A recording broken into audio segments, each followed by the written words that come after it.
Yes, sir. What's going on, everybody? It's your boy DC1, a D313XP, man. Out here doing solo today, man. Listen, got to talk about what's going on in this weekend sports world of our Detroit Lions. Talk about a little about some Tigers, and we also talk about Michigan State and Michigan victories as well. So we gotta go and get it cracking, get it started talking about that. So as you know, the Detroit Lions, as you know, played the Tampa Bay Buccaneers.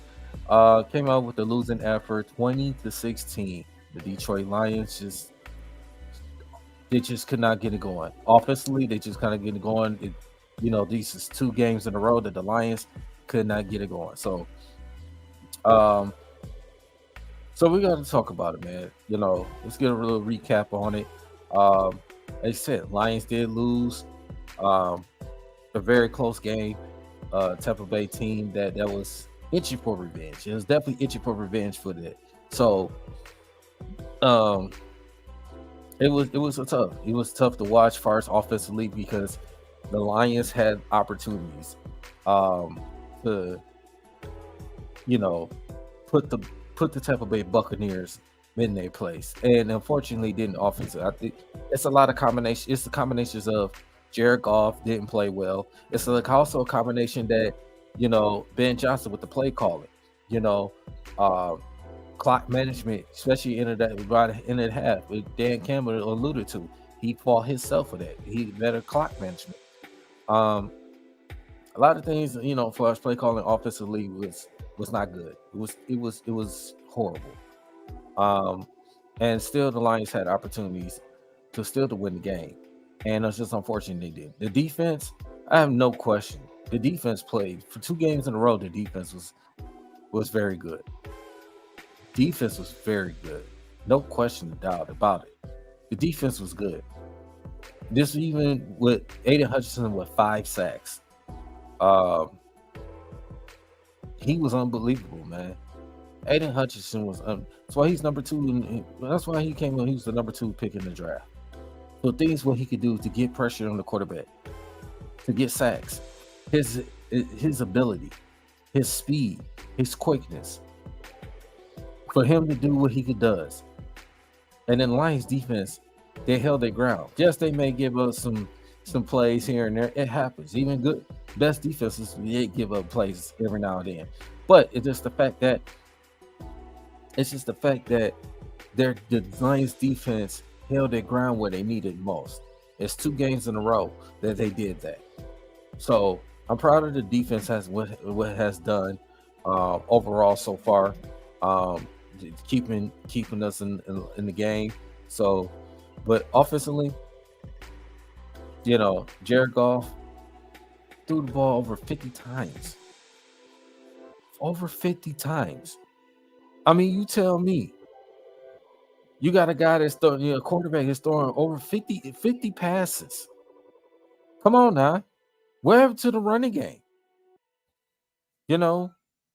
It's like we don't get one good run, then we abandon it. Something like we abandoned the run. We can't do that. We got to stick to what we know. Stick to what is we know for, right? Supposed to know for. Running the football. We got with the best offensive line in football. Let's take advantage of that.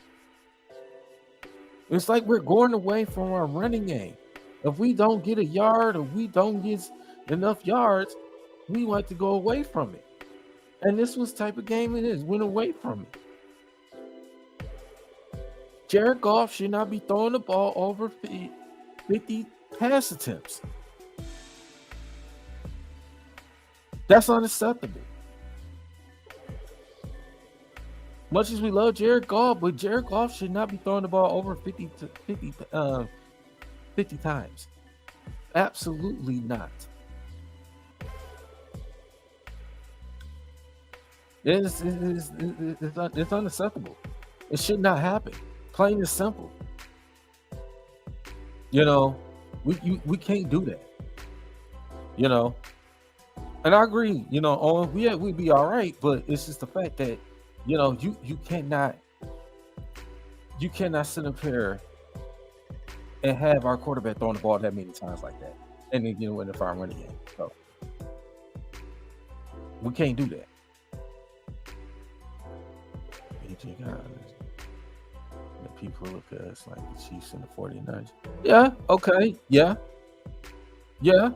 but again, we got to stick to what we know. We did in the first, when we had it came down to most, we ran the football in overtime, ran up and down their throat against the Rams. It's unacceptable that we trying to just went away from our running game. Jared Goff should not be throwing the ball. And Jared Goff, and I say this, Jared Goff, he deserved the criticism. Jared Goff deserved to get criticized because a lot of throws he made, it's been short. It's been, he throws some interception. Now, the first interception, that's not his fault. The first interception is not his fault. The second interception, like, what are you doing? Who are you looking at? The first interception, I'm not going to fault him for that. That's not his fault. The receiver ran the wrong route. He wasn't supposed to be where he's supposed to be, and Jared Goff thought he was supposed to be at that spot, and there was a miscommunication. That was on the receiver. Jared, that's not his fault on that. But come on now, second interception, man. You what are you throwing into? What are you doing? I don't understand. That you can't make those type of throws. You can't give a team like Tampa Bay momentum. You can't give them a team like that. No disrespect to Tampa Bay. Tampa Bay, they're 2-0. They're fine. They're 2-0. Are they a great team? No. They're a decent team. They're a solid team. But we have the better talent, better roster. There should be no way in hell that we lose to this team. There's no way in hell we should lose to this team, period. But we lost. Sometimes we have to take a loss like this to make us better. And that's what it have to come down to. So, the Bucks are 2-0. We 1-1. Baker Mayfield, I can't call him Baker Trashfield. I can't call him that. He's been playing out of his mind, dating back to last year.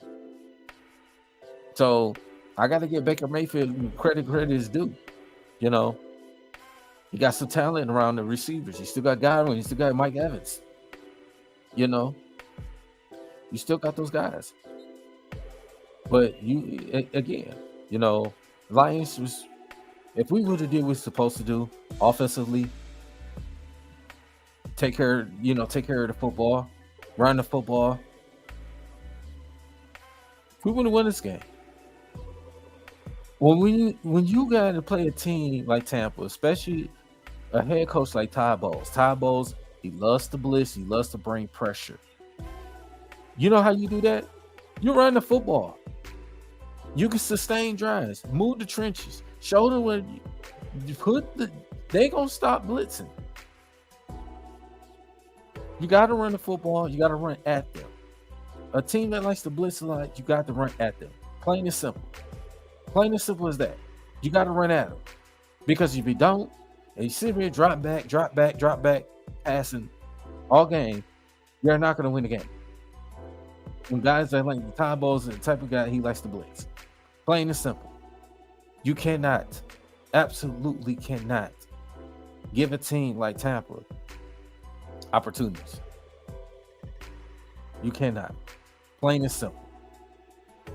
So,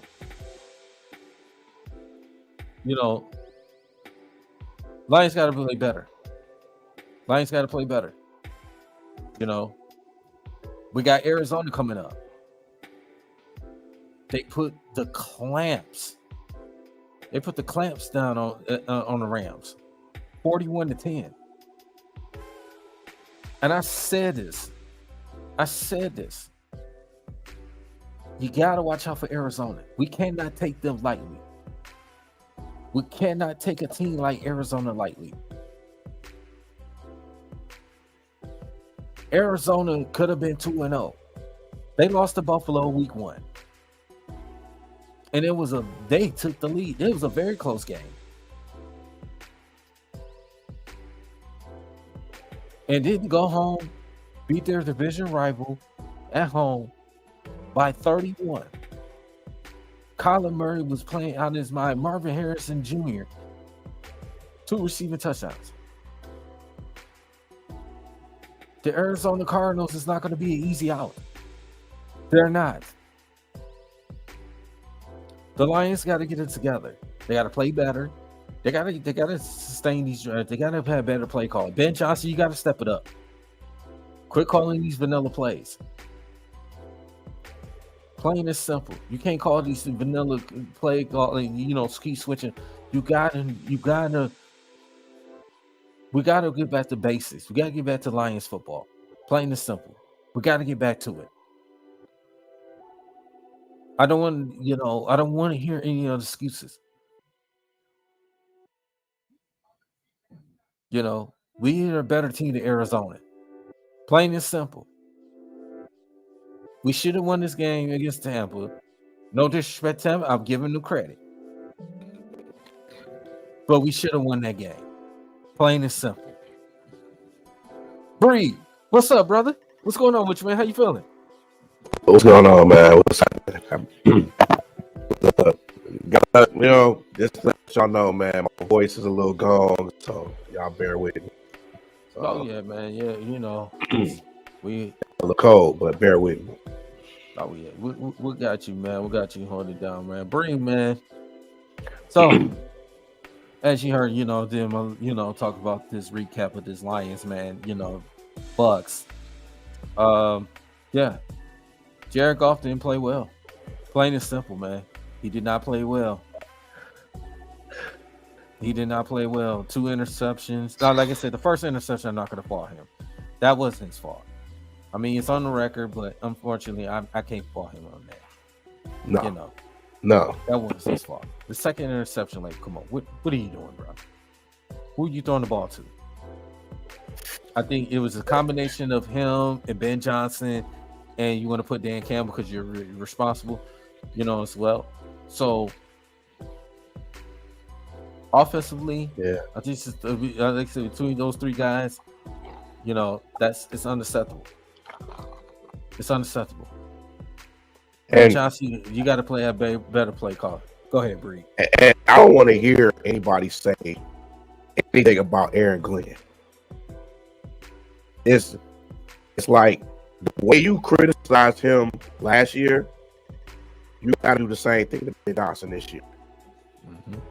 Because the defense is not a problem. Yep. And while we talk about the defense, can y'all please stop this Terrion Arnold? Please. Yes, he's gonna have some bad games, but look at who he is going against. He's going against 2 teams who were in the playoffs last year. They got 2 good receivers on both of their teams. Even with the Bucks, they got Mike Evans and Chris Godwin, Super Bowl wide receivers. Even with the Rams, you got Cooper Kupp, who's a Super Bowl MVP, and then you got Puka Nacua, who's one of up and becoming stars in the league.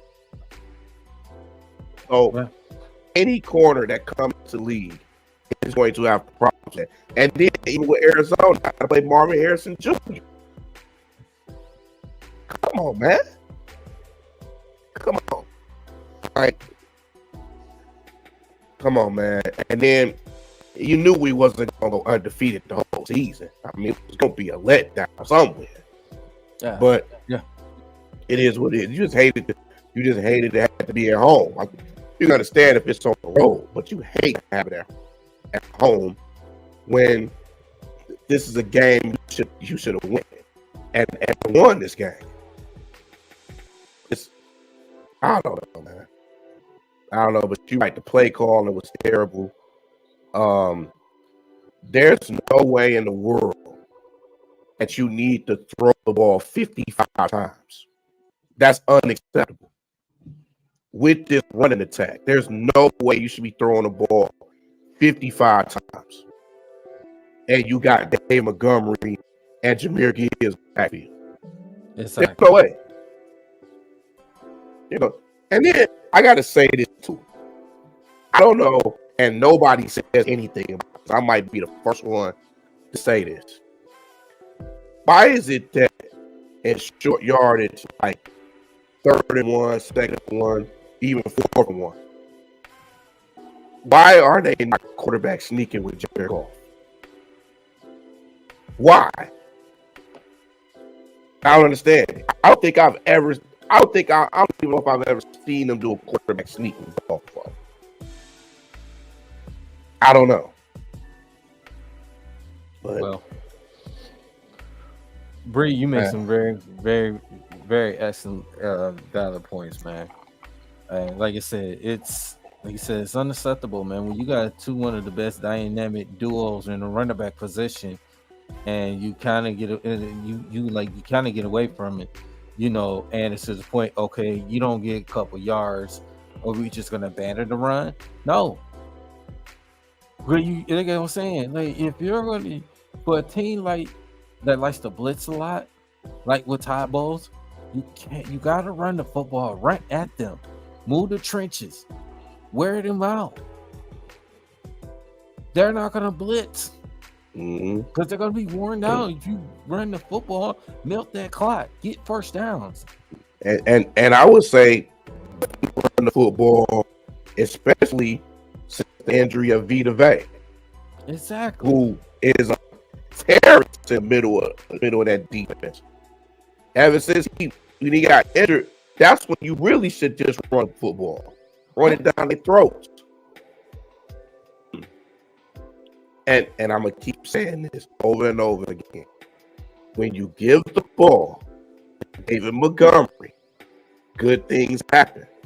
I don't understand why in long periods of time they don't run the football with him. And I'm not saying anything wrong with Jameer Gibbs, because Jameer Gibbs is a good running back. He does his thing. But when you went in at the goal line, whatever, that's David Montgomery time. That's when you got to give him the football. I'm sorry, I just had to say that. There's no argument, Bree. There's no argument. Period. And one more thing I got to say, because I don't know if you said, I don't know if you spoke about this yet, but I got to say this. What the hell happened to Marcus Davenport? Why did he not play? I don't understand. I don't know if he's injured or what. He was hurt. He got hurt. He was out. They said before the game. Okay. Before the game he was out. So it was reported he was out. So even then he was out.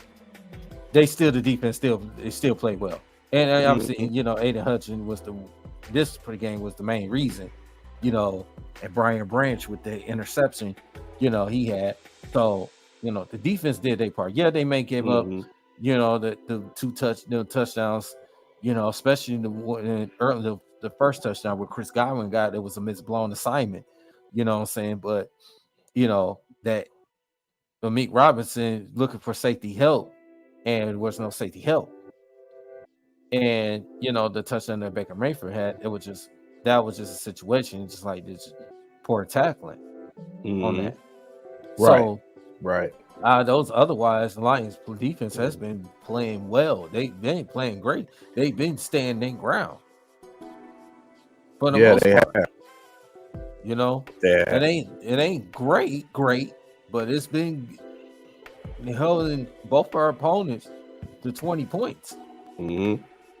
Yeah, and it's hard, and it's only so much the defense can do when the offense ain't doing nothing. The defense is on the field for such a long period of time, they're gonna get tired. And I know people say, well, you know, they got depth. It still don't matter. They still can get tired with that long period of time. So you gotta have Hutch out there. Like the game he had, he was playing the game of his life. Yeah. You know what I'm saying? Levi played well, Derek Barnes played well. So it's just the play calling, and this offense is better everybody is involved. You can't just target just one person. Mm-hmm. You can't play like cow bitches and just target, just see scam. And I'm like, Carl, you can't do that. You have too many weapons. You got St. Brown, you got J-Mo. It seems like they didn't want to go at J-Mo too much. Yeah. You know what I'm saying? And I gotta say this. I gotta say one more thing. I'm gonna let you go. Goff has to throw the ball better than Jameson Williams. I know Jameson Williams is fast, but there's a way that you gotta pinpoint that. It's too many times to where Jameson Williams is coming back to the football when he basically dusted his defender. You can't have that. That's how a person get injured. You can't do that. Yeah, I agree. And I'll say this too. I just thought about something. Speaking about J-Mo, I gotta get a shout out to King, man, because he did his video earlier. I gotta get a shout out to him, and he made a point that he was saying earlier that when it comes to J-Mo, why put J-Mo in the slot a little more, put him in the slot a little more, attack the middle of the defense. Because when King said that, I was like, why can't they just do that? Put J-Mo in some slots. Here's the problem with that, though. Here's a problem with that. If you put him in the middle, he's not going to want to take them type of hits like that. Well, I'm not going to say you. I understand that, but you put him in certain situations. Not saying all the time. Not like a St. Brown, because J-Mo's more of a deep threat.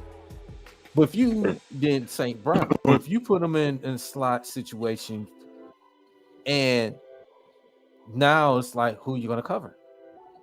Who you gonna cover?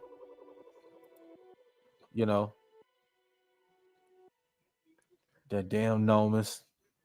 Nomus, I am sick. You can hear my voice. I'm sick, man. I ain't faking being sick now. I'm drinking all this dead water. Nomus J. But yeah, I like I said, I think you could put J-Mo in the slot. Play here, play there. You know what I'm saying? It's like now you get the defense on the opposition. Like, is he going? Because they probably gonna think he's still gonna go deep, attack that middle, especially if the defense is playing cover 1, cover 2, playing zone coverage, attack that middle, attack that coverage right there. And I'm gonna tell you this, and I've been saying this ever since the preseason. It's gonna be times this season, and I can even see it already. They missed Josh Reynolds. They missed Josh Reynolds because certain catches he makes, and it's big catches. They don't have that type of receiver on this team. They don't, and they missed that.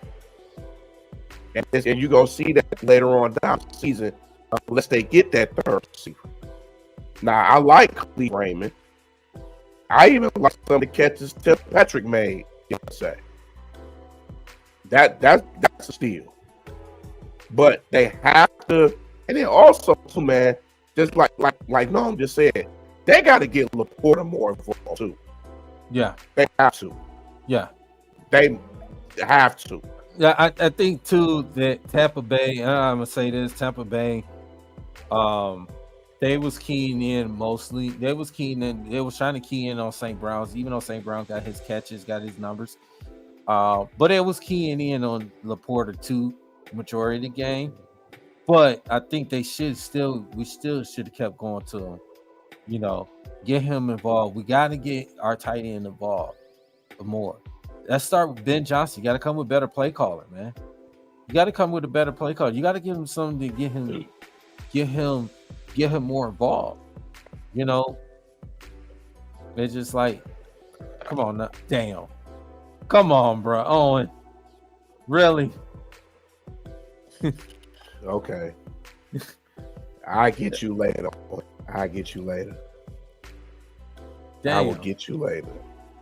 But yeah, man. So, and also too, people tend to forget Tampa was going through some injuries too, not just during the game, but you got to remember they didn't have Antoine Whitfield too, so they already had their best core not even playing. Yeah. So and they've been going through, they lost Carlton Davis to us. So they went through a lot through defense. Now lost Devin White to the... I didn't forgot all about it. Lost Devin White. Devin White to the Eagles. That's what's up. Look.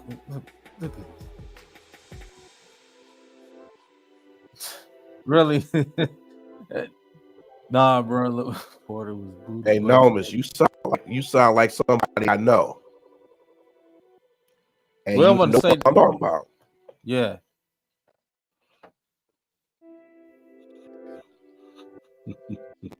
Yeah, but Nomus, Jay. So, yeah. But yeah, man. Like you said, man, the Lions got to clean up. They got to clean up this stuff, man. Now, and we got to talk about this, man.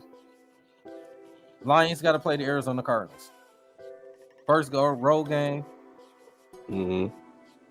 Arizona could have, and I said this before you hopped on. Arizona could have been 2-0. Arizona could have been 2-0. They gave Buffalo a scare in week 1. Yeah, they did. They took the lead. They led, if I'm not mistaken, they led majority of that game.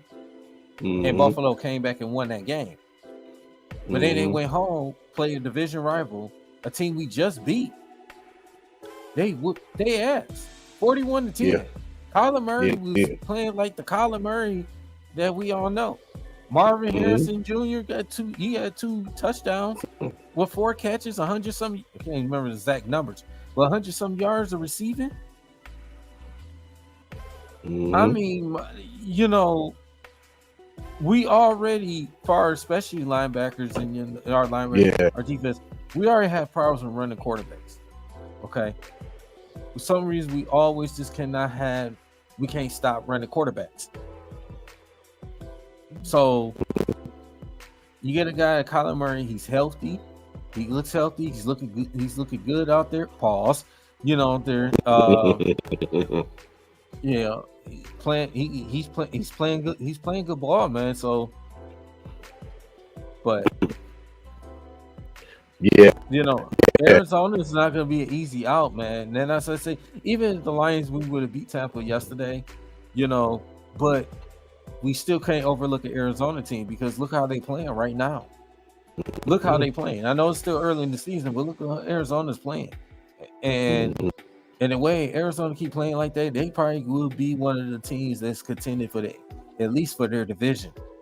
Because the way San Francisco's beat up right now, no Christian McCaffrey, no I think Kittle's out, or no, Deebo Samuel is, the way they looking right now. San Francisco, Seattle's been looking pretty good, I know, especially their defense. If Arizona keep playing where they're playing, they probably gonna be one. So Lions cannot overlook this team. Lions got to clean up the mess. They got to, the things they got to clean up. They got to play better. You got to be better play calling offensively. Got to be better clock management. Dan Campbell, especially in that first half. You admitted it, that you say you blamed yourself for that. You can't have those type of mistakes like that. We have the better talent. We got the better talent than Arizona. I expect it's going to be a close game. It's going to be a close game. I think Arizona is going to give us problems. We got to contain Kyler Murray. We got to contain him. So what are your thoughts, Bree? Oh yeah, we definitely do. We definitely do. We gotta stop. Like you said, we always have a tough time going against running quarterbacks, and Kyler Murray is that dude. Kyler Murray the way he runs like a chick with his head cut off. That's exactly how he runs. But he's effective with it. But yeah, but he's definitely he's gonna be a problem. He's definitely gonna be a problem, and they're gonna be at home, so they're gonna be extra motivated. So you definitely gotta stop Marvin Harrison. I'll tell you somebody else they gotta stop is James Conner. Yeah. James Conner is a hard-nosed runner. I don't know why Pittsburgh let him go, but hey, he's always been that hard-nosed runner. He's been like that since college. So they definitely gonna come to play. Then, you know, on defense, you got to watch out for, you know, Buda Baker. And then you got a former Lion on the team in Julian Okoye. So, you know, that's something to watch out for, but you definitely cannot take the team for granted. Well, you can't take no team for granted, no matter what their record is. Mm-hmm. But Arizona, they going to come to play. You know, they on a high right now with the way that they beat the Rams. Because Kyler Murray, what did he have? It was 17-21, 266 yards and 3 touchdowns. You know, Marvin Harrison, 4 receptions, 130, 2 touchdowns. James Conner, 21 carries, 122 yards, touchdown. So he averaged 6 yards a carry. Yeah. So, and also watch out for Michael Wilson. Michael Wilson he's sneaky. He's sneaky. Yeah. Yeah. So, like I said, the Lions just gotta go in and clean up. You gotta get pressure. You gotta try to do our darndest to contain Kyler Murray, because Kyler Murray gets going outside of that pocket. You get him that time, he's gonna find his weapons. He's gonna find his players out there. So we gotta hope we get a guy that's healthy. They get the Davenports, you know, to get him healthy. You know, DJ Reed. Hope we get some pressure, man. Get some pressure. You know what I'm saying, to contain. So it's just you know, we got to get it together. We got King, man. King in the comments. Yeah. We got King in the comments. What's up, King? What's up, King? If you wanted to join in right quick, King, man, the link is in the chat. Owen, if you want to join in, link is in the chat. You know, if you have the time. But yeah, man, they got to get it together. They got to get together. They got to clean up. They got to clean that up, man. Jared Goff cannot turn the ball over. You can't make those silly mistakes. Ben Johnson, you got to come with better play calling. We got to run the football. We got to play. We got to get back to what we've been doing. We got to get back to what we've been doing. Plain and simple. Oh, he said he on the road. Okay. But yeah, we got to get back. We got to get back to what we should be doing. Running the football, moving the trenches. We got to get back to those bases. You know, get Laporta more involved. We gotta get them involved. Mix up the play calling, Ben Johnson. Dan Campbell, clock management has to be better. Okay. You know, I don't want to see no more the mistakes like this.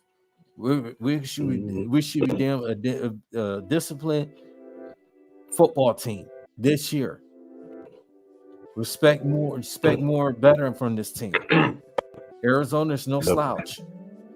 We can't take them lightly. Yeah, they run the football more. Yeah, please run the football. Move the trenches. We got one of the best offensive line in football. Move. What we did to the Rams, and especially in that overtime, what we had to ran up and down their throat. I expect the Lions to do the same thing. Let's see how good of Arizona defense. Let's see how good Arizona defense is. You know, we got to play our game. Yeah, with Buda Baker and all them. Yep. Yeah. You got to play our game. That's just plain and simple. Wow. Lost his 50 quarterback in both games. Doesn't look good. Yeah, absolutely right. Kane is absolutely right what he just said. We got to run the football. Jared Goff should not be throwing over 50-some pass attempts. 55 times. That's unacceptable. Totally unacceptable. And we got David Montgomery and Gibbs, one of the best running back duos in the league. Ain't no way the fuck in hell you get Jared Goff having throw the ball that goddamn many times. And they ain't like the Dallas Cow bitches when they was down by 20-some, almost 30 points. We had to throw the ball that many times. Like, come on, the crazy thing is, their rusher was Baker Mayfield. 5 carries, 34 yards, and a touchdown. Yeah. Acceptable.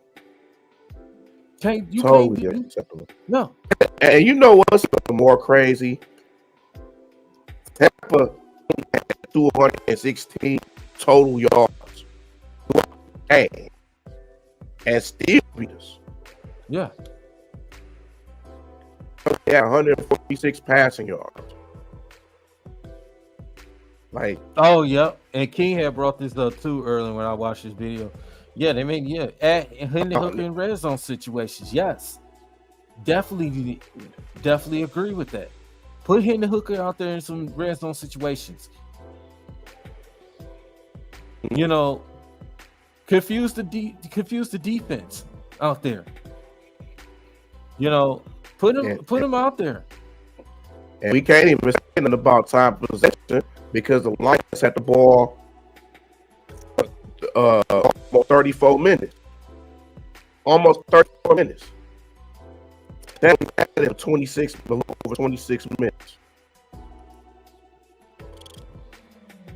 They've had time. Yeah. But it's only so much the defense can do. Be unpredictable. Yeah, absolutely. Be unpredictable. Plain and simple. You know, and they had 106 passing yards and 117 that was 117 Scotland. Mm-hmm. Mike Evans only had 3 catches for 42 yards. Yeah. So. But yeah, this is the Lions. They gotta clean up the mess. They gotta clean it in. But we were first in the we was first in the rest of that. And look where we at right now. Look where we at right now. I know it's like I said, it's early, but look where we at right now. We gotta clean those mess. It's plain and simple. You know, For sure. Yeah, I believe I believe they would still come together, but they gotta have a better play calling. That's plain and simple. You gotta run the football, you gotta put touchdowns on the board. We can't settle for field goals, we can't turn the ball over in the red zone, we can't do none of that shit. It's plain and simple. You know, like I said, like King was talking about, you know what I'm saying? Add in the red zone situation. And another thing he brought up, more double sets in the backfield with Gibbs and Demo. Hell, I'll put Craig Reynolds in there too. Mm-hmm. I'm surprised they didn't have him in there. Put Craig Reynolds in there. You know? Mm-hmm. Hit it once and Gibbs for 20. Yeah. They gotta keep going. I mean, if it's working, you gotta keep going to it. If I'm Ben Johnson and Dan Campbell, I'm gonna run at Arizona. I'm run at Arizona. Because to me, Arizona, you could run down their throw on the defense, run their defense down to the ground. Because their defense is not like a damn Ty Bowles Tampa Bay defense that likes to blitz a lot. For a team that likes to run, that likes to blitz a lot, You got to run the ball. You got to move the trenches. You got to wear them down. You have to. You gotta, because you go sit in the pocket Going all at 'em. day. You sit in the pocket. You drop back passing the 3 steps, 5 steps, 7 step drop backs, and you turn around. They blitzing at you, and they getting to you. You cause you to turn the ball over. What you can expect? Come on now. And it seems like at times Golf just throws. It's like he throws the ball to the ground just to be like, "Hey man, I quit. Yeah. I ain't gonna run after me. We'll just do another play." You can't do that. If he's open lane, just run. Just run. Exactly. You afraid of? Just run the ball. And like I said before, why do they not do quarterback sneaks with Golf? I don't understand. Why not? You have the offensive line. Just do that for once. I'm be honest with you. I'll be honest with you, Breed. And I think I would not have Jared Goff in a quarterback sneak situation like that. Hell, I would throw Hendon Hooker in there. I don't know. Maybe everybody may disagree with me on it. I'll throw Hendon Hooker on a quarterback sneak situation. You know, I'll throw him in there. Why not? Or you know what I would like to see on this team? I would like to see them run some wildcat with Jahmyr Gibbs.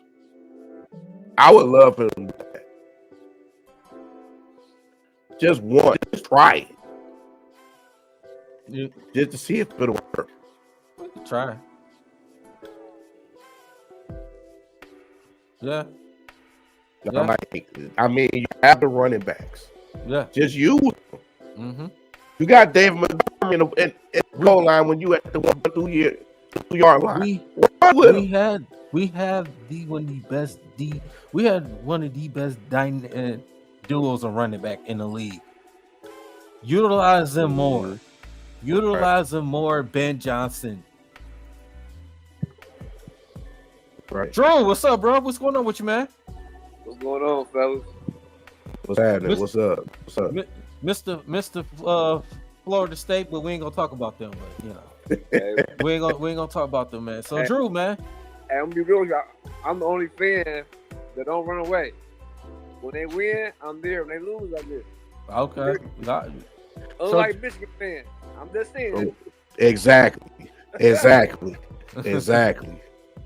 So Drew, man, so what are your thoughts about this? About the Lions, man, losing to Tampa, and what's your thoughts too about going into a play era when they play the Cardinals? Nah, I said this last year, and Steve can quote me. Y'all darling offensive coordinator does this all the time. When the fire get hot, he get cold. He gets scared. Either he passed the ball too early, or run it too late, or vice versa.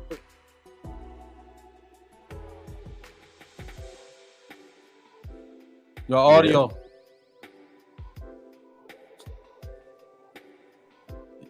Your audio, Drew. Can't hear you.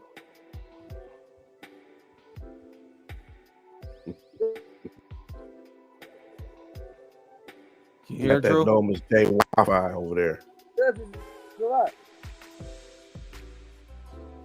You said, yeah, it's going in and out. Try to come back, go out and come back in. Yeah, he got that Noma's J Wi-Fi over there. It's all good. Owen said he got that FSU Wi-Fi. Shut up. Be quiet. You got that. Nah, man. Hey, Drew, when your screen freeze up, don't make that face, bro. Please don't. Please don't.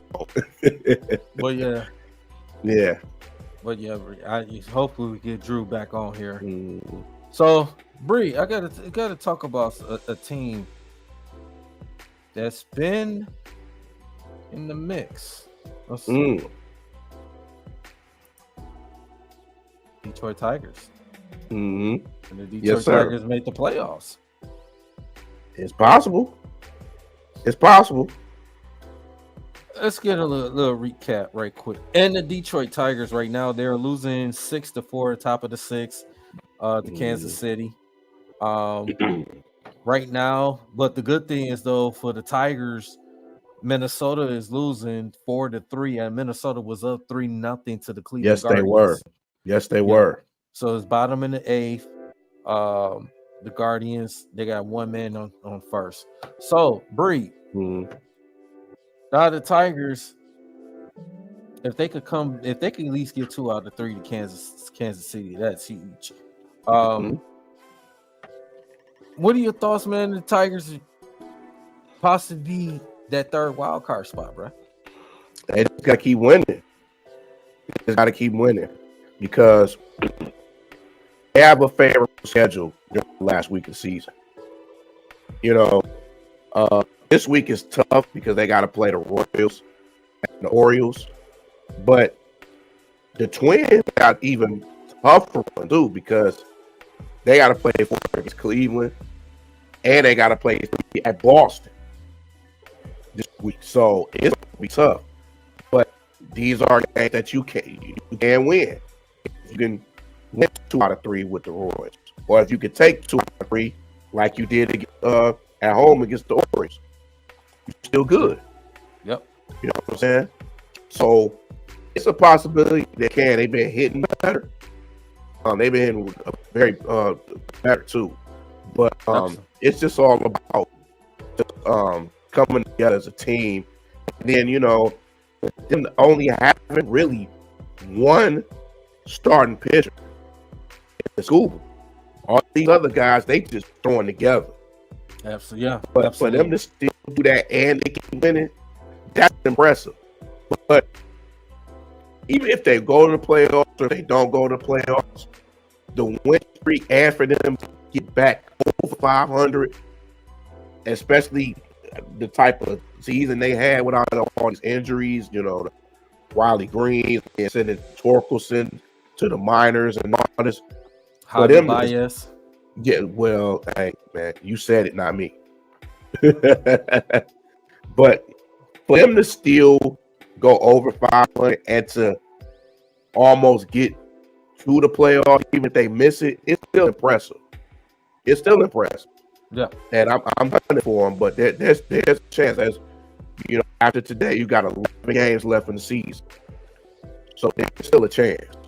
Absolutely. So I was just look at it. So the Tigers, the Minnesota Twins, they, like I said, they got Boston after the Guardians. They got Boston coming up, and they got the Marlins, and then they got Baltimore. So Minnesota Twins got a tougher schedule. Now, say this: we still got another team got to look behind. Oh, the Tigers just tied it. It's 6-all. Top of the 6th, the Tigers just tied it. Good. Wow. Good. The Tigers just tied it. But I say this, and I want to say this right quick, because I've been hearing this all year. Scott Harris has to go. Scott Harris is not a good man. Scott Harris, he's not a good GM. Scott Harris don't know what he's doing. Let me tell you something. Scott Harris, this is what he did. This is what he did. Okay. You gotta give him his credit what he's doing. Look at the Tigers right now. Okay, yeah, we traded one of our best pitchers, Flaherty. We traded him to the Dodgers. We got a bunch of young prospects. Hey, you know that since August the 11th, the Tigers has the best record in baseball in that span since August the 11th. Right. Since the trade deadline, the Detroit Tigers had been in the top 3, had the top 3 best record in baseball since the trade deadline. And they had one of the best run differential in baseball since the trade deadline. The Detroit Tigers are playing some good baseball. Yes, they are. They're making the case they are going to be the third wild card team. It could be the third wild card team, and it could be scary. Our Detroit Tigers in there, in the playoffs, coming out of nowhere. And no, I'm going to test to this. I said it earlier in the beginning of the season. I think the Detroit Tigers have a chance to make the wild card. Yeah, they started off 6-0, and then things went downhill. Injuries happened. All these other things happened. But that just proves, and you know what? This is what proves that AJ Hinch is a great manager. absolutely. Because he's used to teams like this. Because he did this in Houston. To me, I look at this team, it's kind of like how he built with Houston. I think this team has that ability to be like that. Mm-hmm. I really do. Yeah, and I They agree. have good young players. Yeah, You know, and I agree. And it's like you see, and like I said, I hear people has been calling AJ Hinch's job. I'm hearing that for since he been there as a Tigers manager. AJ Hinch is a damn good manager. I love AJ Hinch as a manager. Pause. But right? he's a damn good manager. He just needed talent. He needed players around him that fit his style of baseball, fit this team. And Scott Harris what? Yeah, go ahead. And Scott Harris, when he brought on, he's changing the culture of this Tigers team, like what he did when he was with the San Francisco Giants. He changes. He's getting rid of those bad some of those bad contracts. He's getting rid of some of those. He's bringing in younger talent. He's bringing in some younger prospects out there. I'm hearing people talking bad about Spencer Torkelson, hearing people talking bad, about Parker Meadows and all these. They're playing good baseball. You got to get them time, get them healthy. They will be fine. Mm-hmm. Riley Green stays when healthy, he's one of the best. Tariq Skubal, hell, great pitcher. Oh man, come on, man. Come on, man. The best. I'm gonna go out and say he's the best pitcher in baseball right now. He's one of the when best. When you have the best player in the game telling you that he's the best pitcher in baseball, come on, man. What more you say? Aaron Judge said that about him. Yeah. Come on, absolutely. man. Yeah. Are you serious? Yeah. So Detroit Tigers had the opportunity to still make the playoffs. Like I said, we just gave update. They just tied it up right now. So Tigers is looking. They got third. They got a man on third. So it's still top of the sixth and one out. So the Tigers have come out with this win. Man, and Minnesota loses this. You're looking at the Tigers as what a game and a half. Mm-hmm. Yep. Yeah, the Guardians just won. The Guardians just won. Yeah. So the Guardians beat the Minnesota Twins. So the Tigers they can swap. I'm telling you. And I'll tell you, because these three guys, they're off Thursday. So the Twins have to play Monday through Thursday in Cleveland. So Cleveland can, let's say they win. Well, I hope they sweep them. But even if they win 3 out of 4, and the Tigers go at least 2 out of 3, I think they'll be tied. If I'm not mistaken, I think they'll be tied. Yeah, either they'll be tied or the Tigers will be up by a game. Tigers are not. They just scored. Tigers up 7-6. That's great. That's wonderful. So, but yeah, man, they scored 3 times. So they scored in the 4th. They scored a run, and the 5th they scored 3, and then this inning they scored 3 runs. Absolutely, yeah. So yeah, man. Like I said, we're happy, man. Like I said, we want to see our Detroit Tigers, man. In the playoffs for the first time in a long time. It's been a while, so we're definitely looking for, the Detroit Tigers, man, to be there, man, to be a wild card team in the playoffs. So definitely, us D313 will be watching. You know what I'm saying? Hope a lot of our Detroit, content creators be watching, man, and see some Detroit Tigers in the playoffs, man.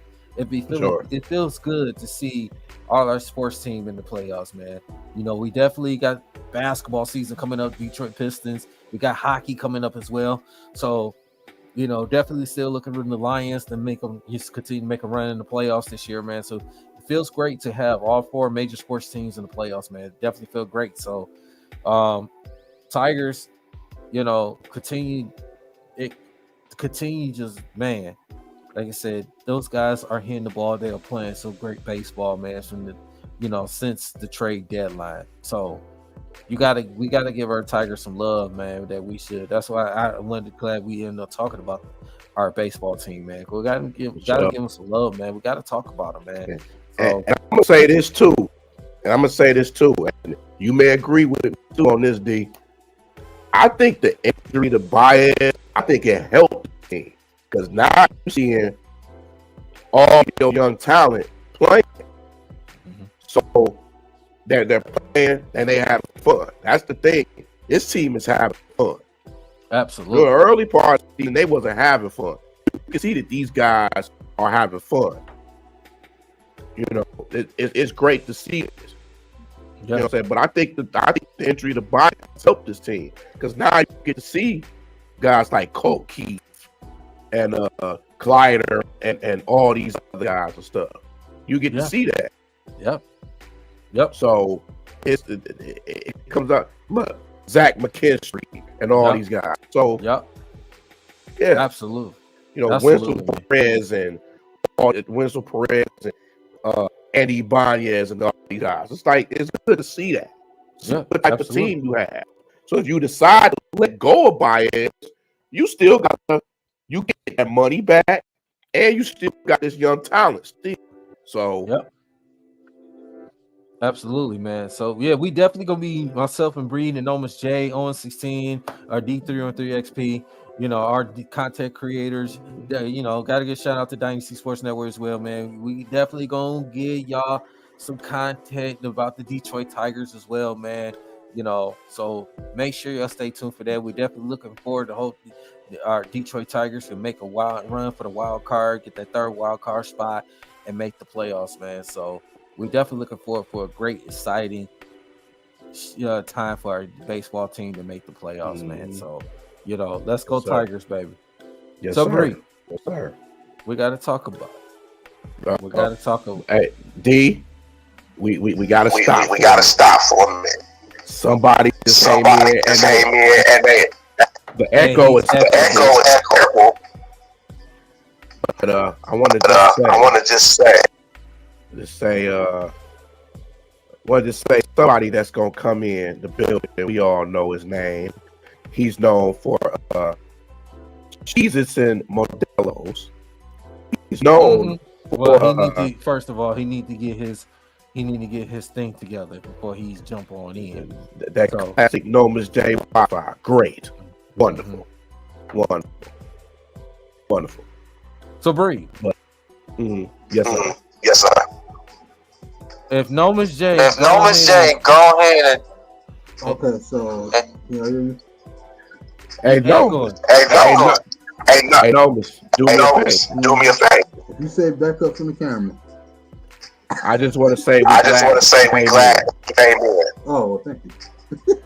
And also back away from the camera. Naga.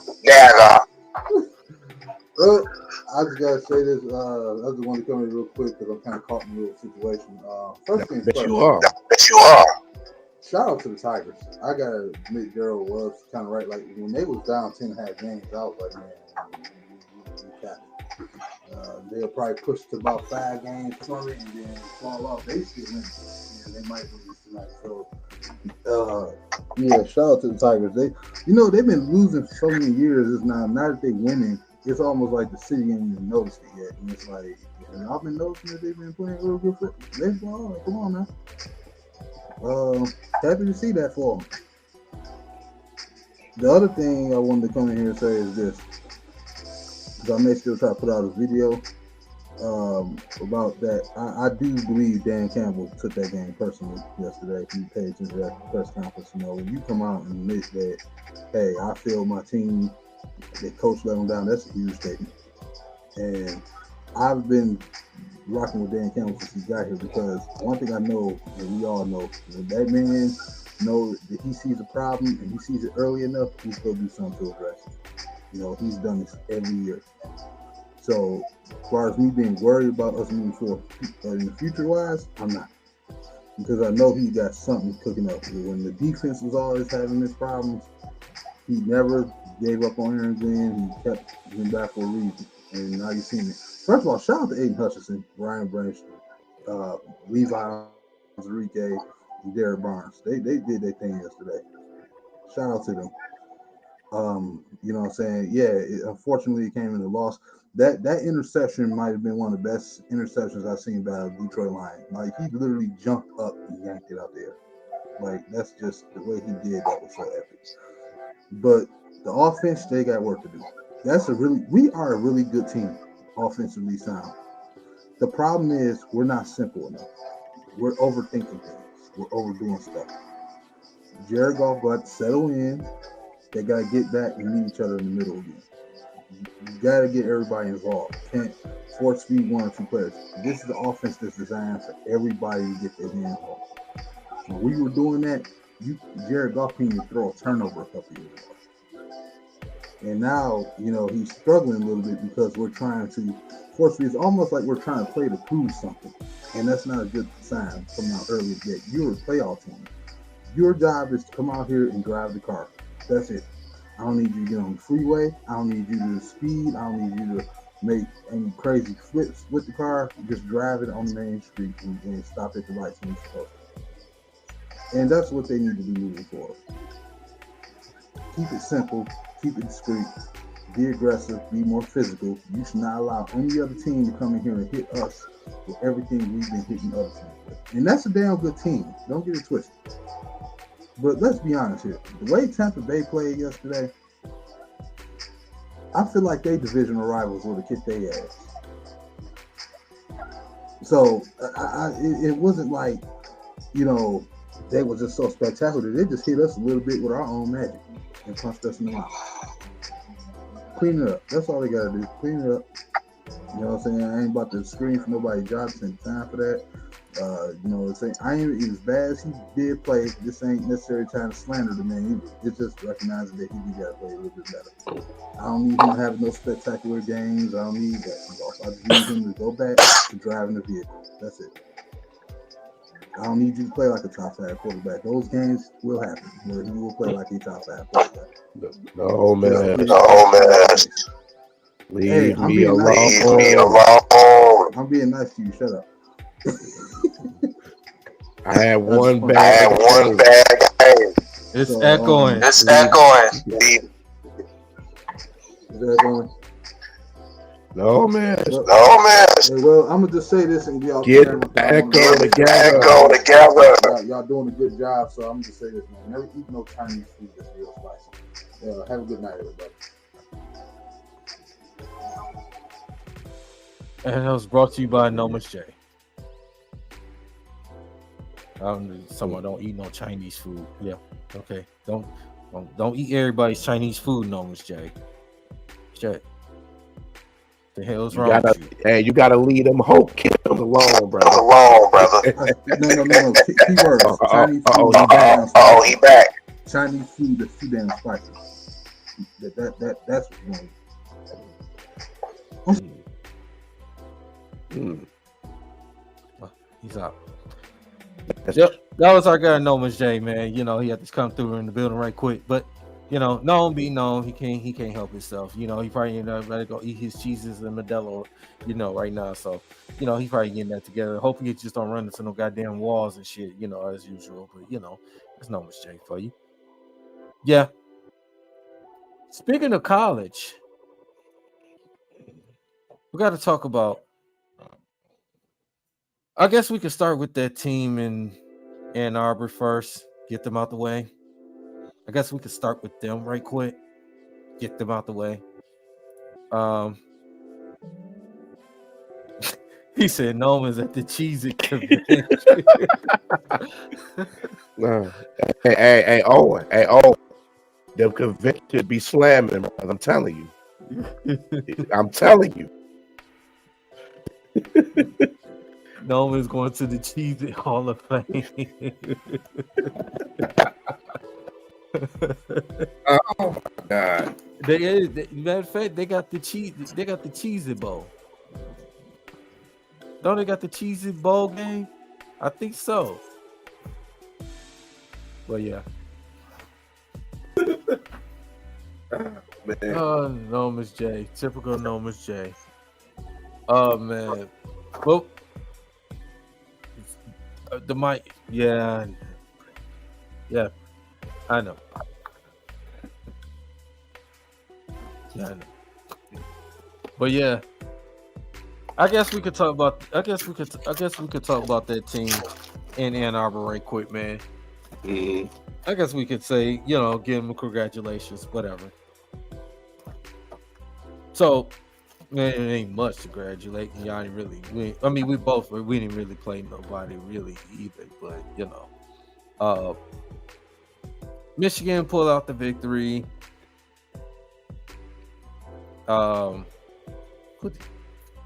Don't even remember who they. I don't give a shit who they played. To be honest, they got their quick victory. They won 28. Was it 28-18? Even the game could have been closer.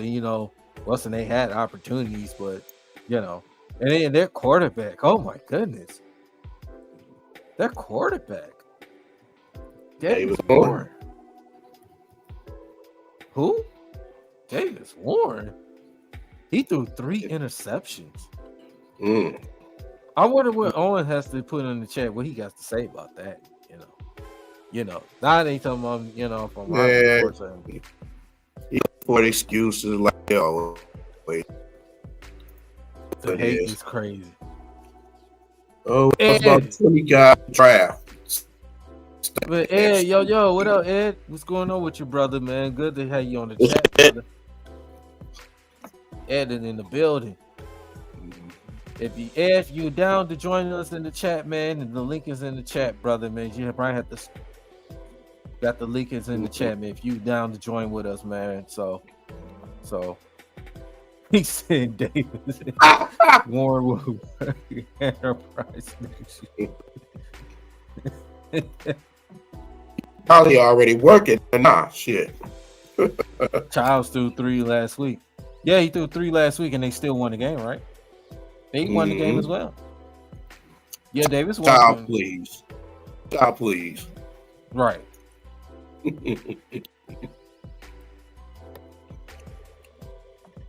Yeah. Well, that boy must keep saving the hell out y'all. Mm-hmm. He keeps saving y'all. There he is. There, guy. Edwards has been terrible this year. Yep. Terrible. Just saying. That's what I'm saying too, man. Only 18 points to Arkansas State. Don't go about 10.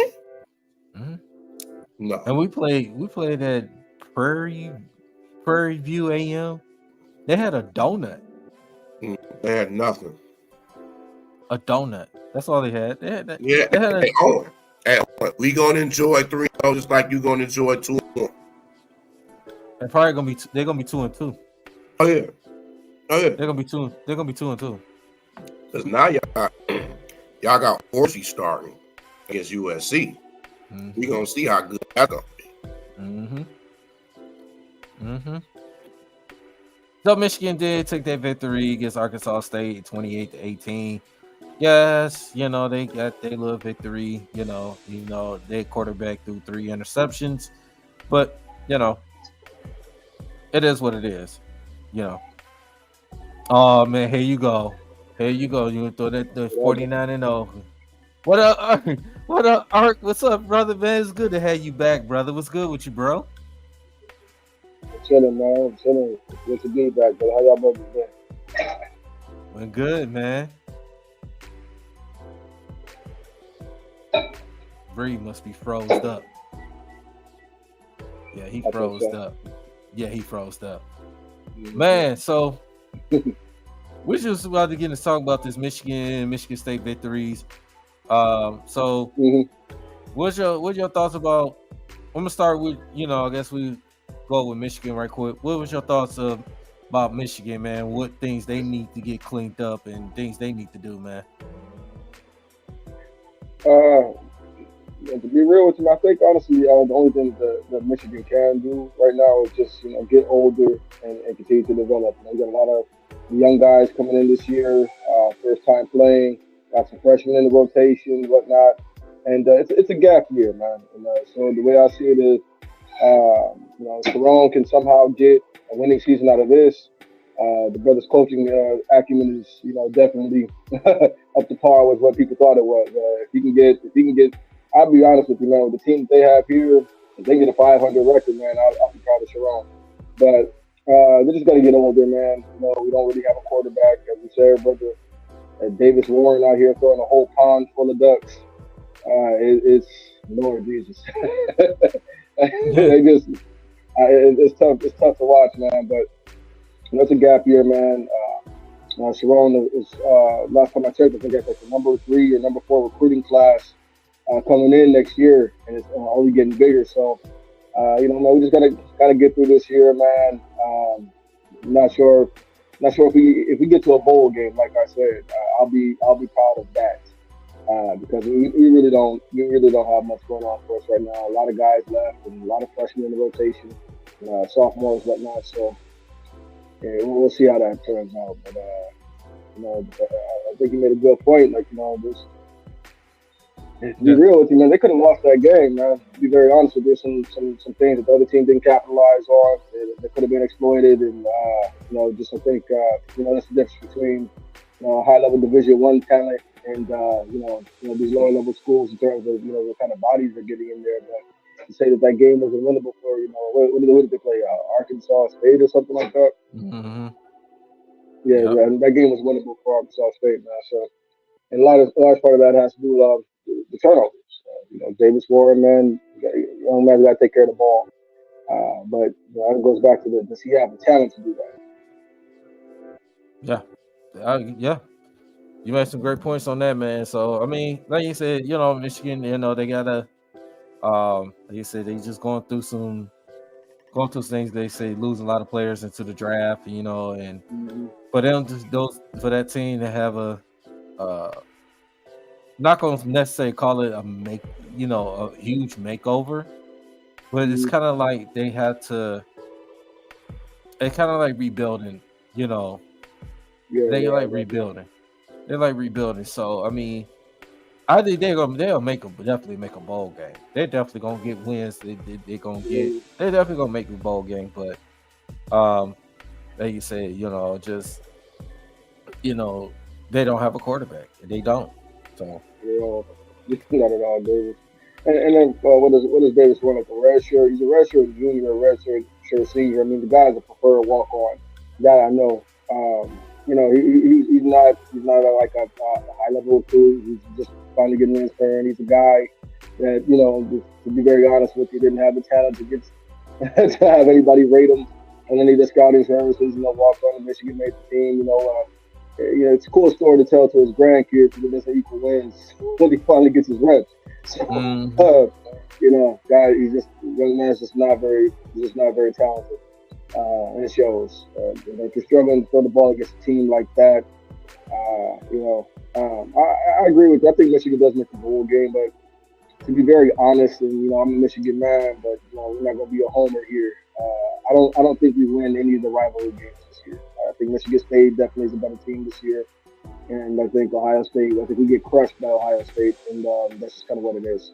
I hope I get proven wrong and they show up and pull around out of their half of those games. But I know you're a Michigan State guy, but you guys got a dog over there in Aiden Childs, man. That kid, that's an NFL quarterback.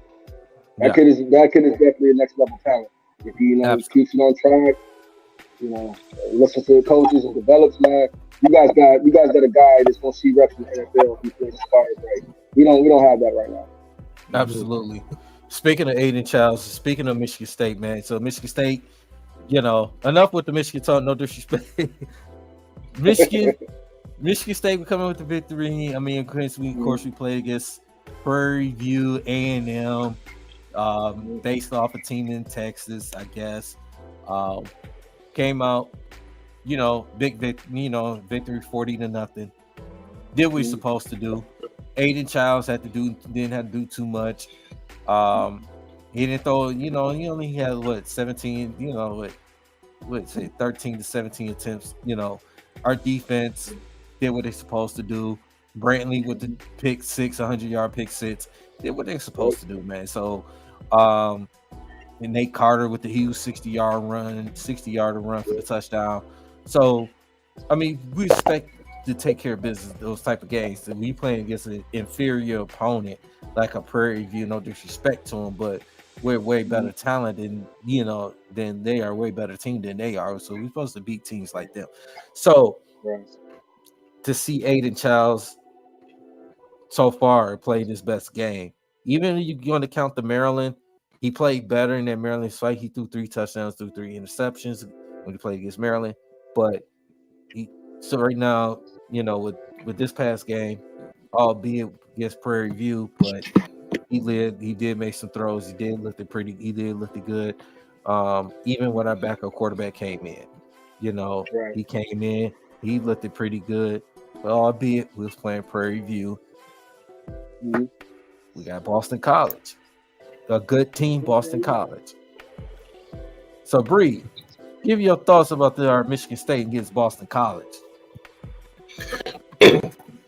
Well, it's gonna be tough. It's gonna be tough because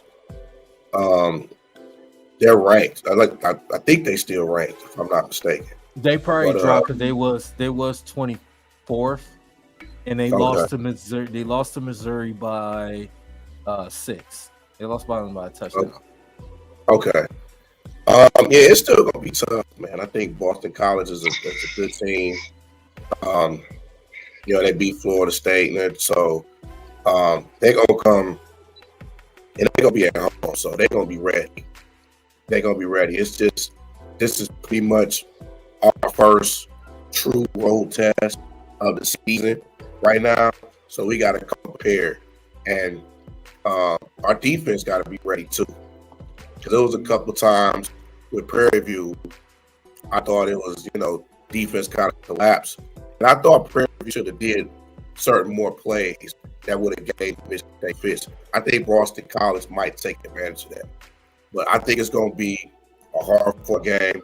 I think it's going to be close. I think it's going to be a defensive battle, to be honest with you. I don't think it's going to be that much offense, but I still think Michigan State going to pull it off, though. I think they can. But I think Michigan State is strong, man, to be honest with you. I think State is strong Boston College. And I'm a Michigan man. I think State is strong Boston College. With the comparing with so the FSU win or whatnot. Everybody can beat Florida State right now. Right. Between DJ Ugalele or whatever his name is, that kid is terrible. They can't pass the ball. They can't run the ball. The O-line is extremely overrated this year. The D-line is extremely overrated this year. And I think a lot of that has to go. We have to start looking at the coaching. I mean, have those kinds of athletes on the team. You're 0-3 right now to start the season. You got to look at the coach. I don't think they have it. The thing is, man, they don't have a system. What are they trying to do? Are they trying to spread it out? Speed and space. What do they want to do? Smash mouth. When I look at Florida State, I've seen all 3 of the games. I don't know what they're trying to do. And so I think Michigan State, though it pains me to say this, I think y'all just run all over Boston College, man. I'll be very honest with you. I think you're going to see a week 3, Aiden Childs is comfortable. The young man's a gunslinger. So, the 3 picks and whatnot, I think. So it's a difference between a guy like Aiden Childs, just from my vantage point, this is just my opinion, but it's a difference between a young man like Aiden Childs, who's a young man. How old is Childs? 19 years old still? Hasn't many turns on yet? Yeah. 18? Wow, see, so right there. And a guy who's been playing college football for 5 years, they was going 22, going up 23 years old, and you still having turnover issues. Aiden Childs is a gunslinger, so you got to develop a gunslinger, man. He has to get out there, he has to get his reps, etc. But the talent is definitely absolutely there. The arm talent, his ability to be able to read, the ability to move. That kid, in terms of his tools, is an NFL caliber player. Now it's all about him listening to coaching and being developed correctly. But Davis Warren, man, brother, you've been in the system for 5 years, dog. If you can't take care of the ball now, you're never going to be able to take care of the ball. And the kid just can't. With Charles, man, I look at it from, like you said, we're comparing the two starting quarterbacks. I'd rather have somebody that's too high than too low. You know what I'm saying? Like he turned the ball over. He's young, but I could see what he's trying to do. You get what I'm saying? But it's just young man taking him to the side, young man. You should have hit this. Just hit him in the flat. And trying to go for the money ball all the time, that kind of thing. But with Davis Warren, you can tell a lot of his turnovers, he just doesn't have the talent to get the ball where it needs to be.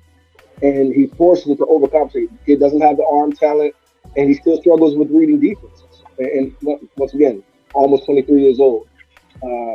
We got a guy like that, bro. I'm like this, as a coach myself and whatnot. I hold on to this attitude that I don't mind losing because I'm young. But I do mind losing because I'm bad. And I don't mind being bad because I'm young. Like if my vets can't actually get out there and give me wins, what's the point of playing? Mm-hmm. And I believe that at the collegiate level, I believe that at the pro level, if my vets can't give me dubs, what is the point of playing? Because we're out here getting embarrassed by any decent team, and then against mediocre teams, the kid looks terrible. So I might as well throw. Apparently, I think we got a 4-star guy sitting there on the bench. 5-star guy, whatever, and he probably won't play until next year. I'm like, man, your kid, go on out there. You can't do any worse than 3 interceptions against a spread team. Yeah, it's true.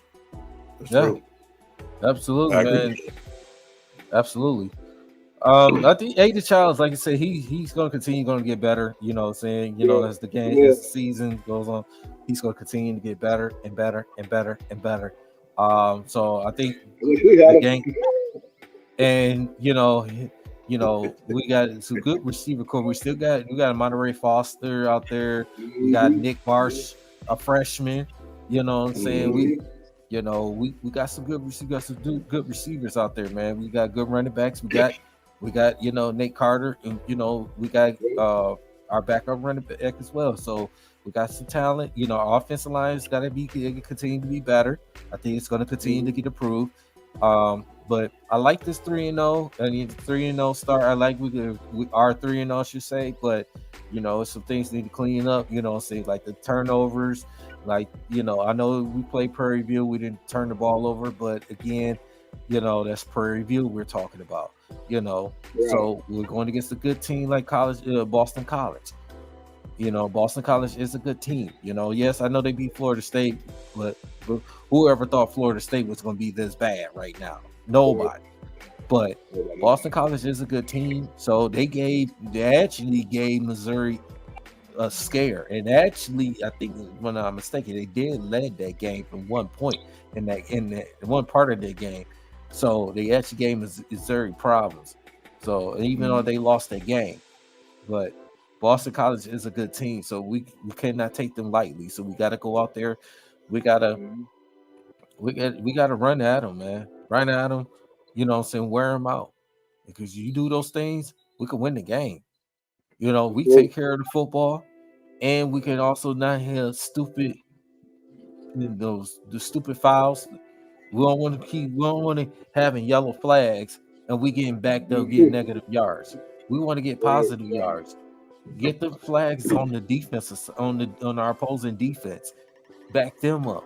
Let it get momentum. Continue to get momentum. Give it a short field. Let's get it in the end zone. Let's not settle for field goals.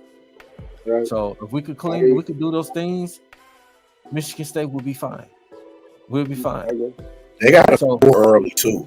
They got to score early too. Yep. And that crowd. They got to control that crowd. If they can do those things, they'll be good. Yeah, they'll be good. I think you guys will. Man. I really do think. I'm gonna tell you this. The way State is doing Childs, Michigan should do the same thing for Origin. They should do the same thing with him. Yeah. But it seems like they don't have the patience.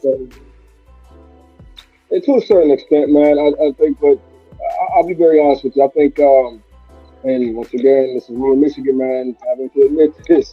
I think Charles is more talented than anybody we currently have in that quarterback room right now that's going to actually play. Like I said, we got a freshman that is going to redshirt this year, highly talented, but he's not going to actually play.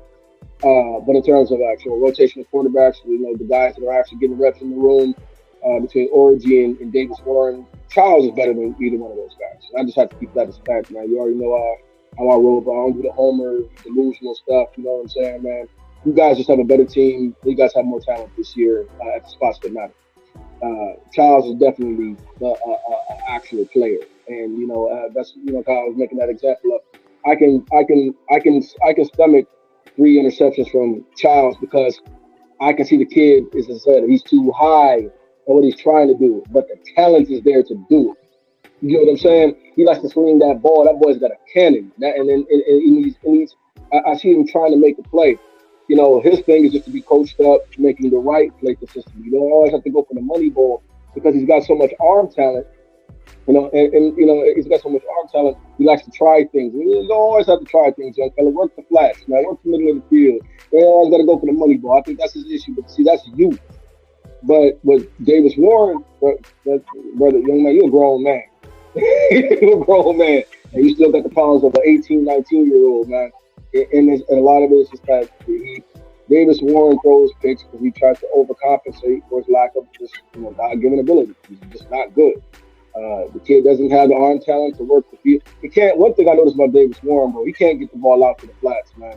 He can't. That kid is throwing a pond full of ducks this season. Even in wins, from a whole pond full of ducks and geese and whatever else swim in the pond you can find, man. The kid, he just doesn't have it. He just doesn't have it. Aiden Showers, I think, during week 4, man, I think you're going to see a young man that's a lot more settled in. I think he's going to play a lot more discipline. From what I hear, the young man is very coachable. He listens, and he's a very hard worker. He's always watching film, takes critique, from what the coaches are telling him. So y'all got a stud, man. Y'all got a stud with that kid. We don't have that, right? Yeah. So Origin's not as good, and I feel you, Bree, and I get where you're coming from because I feel you in the sense I'd rather throw Orgy out there than Warren. If you're gonna throw 3 picks, bro, and you're a 5th-year senior, but in terms of just say comparing either one of those guys to Charles, no, neither one of those guys are as good as him. Yeah, and I would say this too. Now Sharon announced that Orgy was, it is confirmed that Orgy will be the starter for this Saturday's game against USC. But the problem I have that the first couple of the games they was especially when they play Texas, when they was using Orgy out there and put him out there, everybody know what he was going to do. Right. Everybody know. If you're a true diehard football fan, when they see Alex Orgy every time he's lined up behind center, everybody knows he's going to keep it to run the ball. True. You cannot sit up here and put that quarterback, not put him out there in the situation, not get him to make throws and throw the ball, get him opportunity. You seen it. It took you 3 games to not realize that Davis Warren is not the guy that's going to help you get it done. He doesn't, like you say, he doesn't have the arm talent. He doesn't read the good defenses. He just straight up he throws picks. He keys on. He eyes his receiver too much. He does. He eyes it too much, and it's like it's getting picked off. That's brilliant. Yeah, I like that, bro. You're right. Yeah. That's the best way I've ever heard it put. The kid eyes his receivers too much. Yeah, you're right. He stares them down just like he pinpoint, and it draws the defense.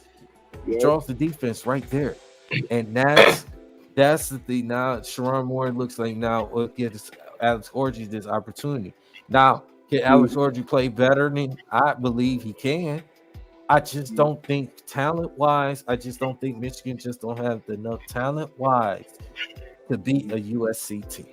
And I really thought, to be honest, that Michigan could be able to beat USC. But the way USC has looked this year, it made me change my mind because they look like they're back. Yeah, They look like they playing some type of defense. Yeah. They look like they playing some type of defense because Yeah. when they played, what's that Florida State they played? I think it was Florida State. Their first or second game was one of them. It was the second game or something. Or no, USC. But anyway, the game it was on national television. But anyway, USC they played. I was like, there we go. The team don't play defense again. But then it came down towards the end of the game, came down to the fourth quarter, they started playing defense. Mm-hmm. Now, if they can keep that up, what they're doing, they're going to be a tough out in the Big Ten now. Right. Although I think, all honesty, I think Oregon's going to win the Big Ten. I think Oregon's going to win the Big Ten. As long as they ain't that school in the Columbus, okay? That school in Columbus, no. You can't let that happen. You can't. I rather take Rutgers to win the Big Ten than that school in Columbus. Okay. I feel that. Yeah. So I'm just saying. Now, USC is going to be a problem. I mean, I'm glad. Well, Michigan State, we don't play them this year. We play them next year, but Right. But it's just that Michigan. I think it's going to be a close game. I think it's really going to be a good game. I just think that USC still shows they're a little more of a better team than Michigan. And like you said, Art, you was talking about earlier, they're going to go through they're going to have some losses and they're going to have some wins. And like I said, they're going to be they're going to make a bowl game. Obviously, they're going to make a bowl game unless it go to a shit show.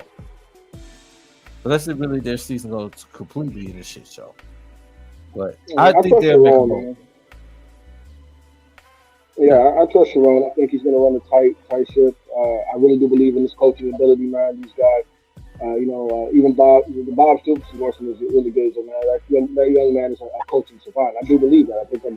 I think Sharon Moore, give him 3 to 4 years, we're going to be talking about this guy's really going to coach some college football. And I don't say that just because he's in Michigan, man. I was amongst my contingent of friends, man. So it's like, we don't need to extend this coaching search. We saw the guy when Harbaugh was out. This is the guy. We have him on staff. We don't have to go, look for that dude to coach this team. But it's just going to take a minute to get all his guys in there and get his system in there and whatnot. Get the players that can run his system. Right now, he's got 2 players that they just can't do that. And Orgy, and I feel you.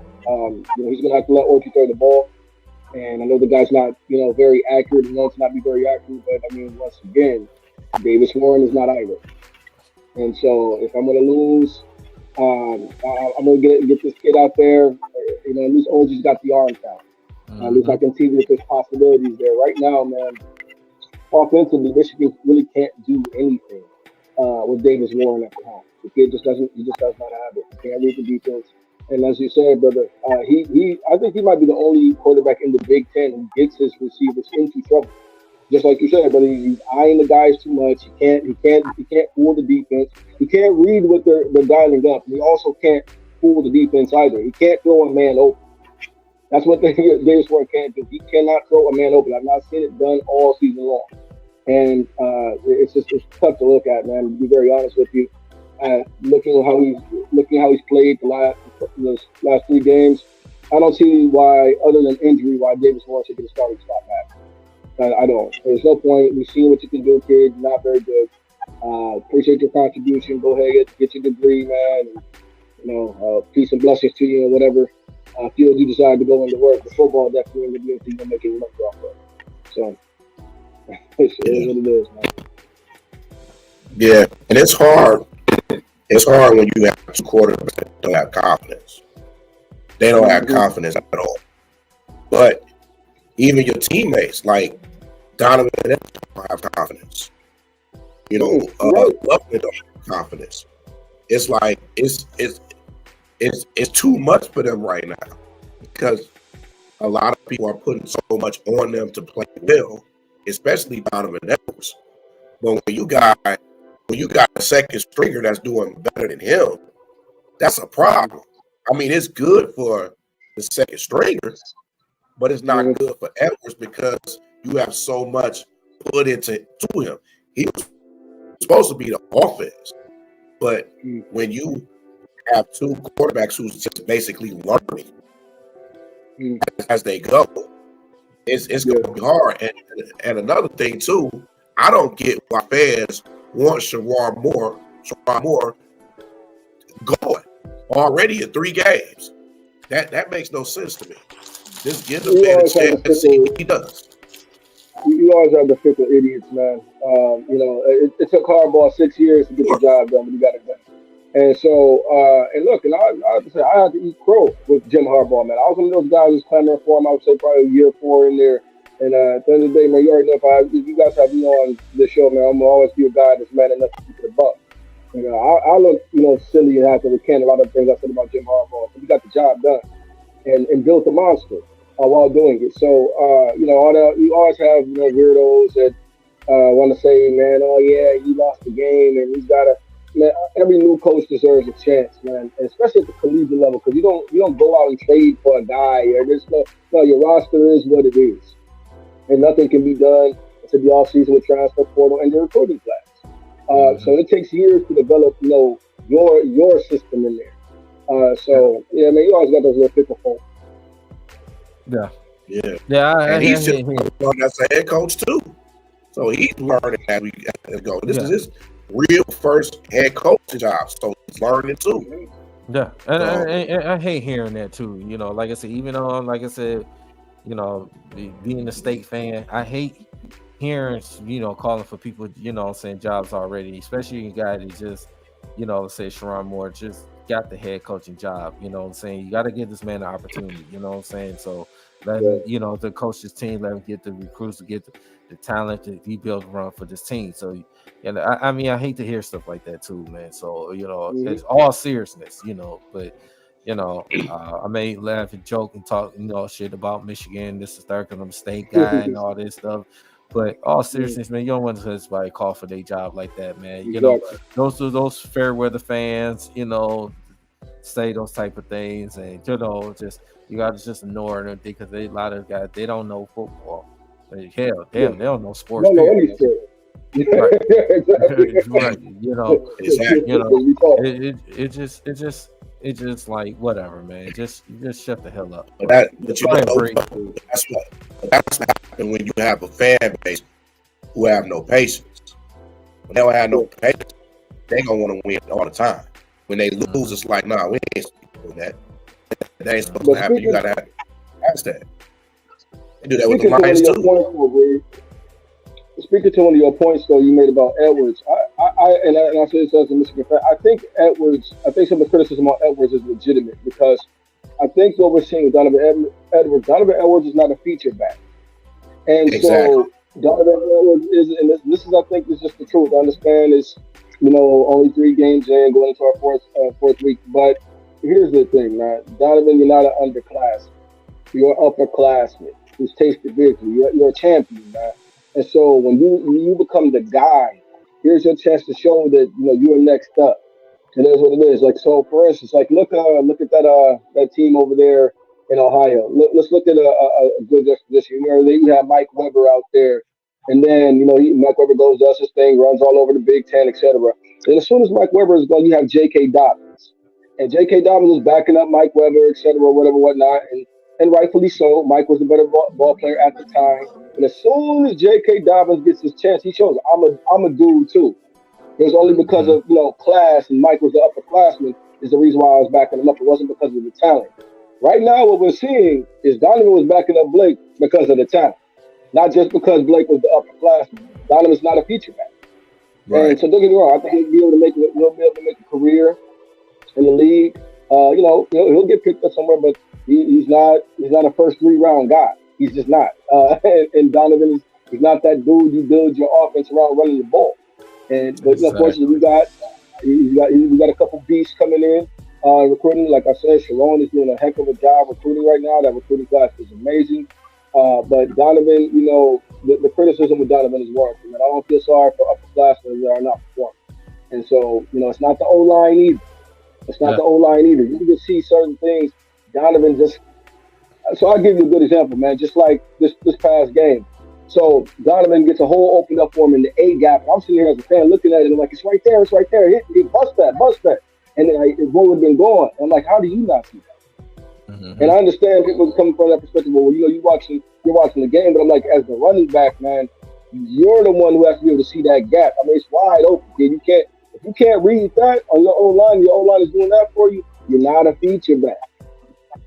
You're not. And so what we saw with Jonathan Edwards' production last year was a guy who benefited from an actual feature back, an actual NFL caliber running back, and Blake Corum softening up defenses for him. And that's what it is. And as I said, brother, it pains me to say certain things, but we're gonna keep it a stack because the proof is in the pudding.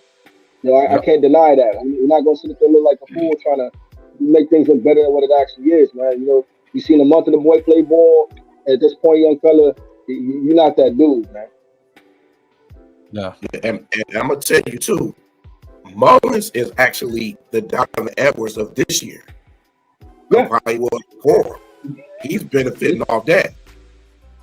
Yeah. So, and that's what's gonna make him a better running back, Mullins. Yep. He's gonna be. I think Mullins is a better player right now, bro. I think Mullins is just a better guy. I think that needs to be the starting running back. And then you see Donovan Edwards. He's not a featured guy. So I think if he has to back up Khalil Mullins, then so be it. But at the end of the day, play who's the better player, man. Khalil Mullins has shown he can go. He knows how to hit the gap. He knows how to hit the line. He runs hard. The guy's got breakaway speed. All the things we thought Donovan should be showing this year, man. And as that feature player, Khalil Mullins is the one showing it. So, hey, man, Donovan, if you're not that dude, it just is what it is, man. If an underclassman comes and takes your job, then that's sorry, but I can't defend Donovan with the way he's looked this year.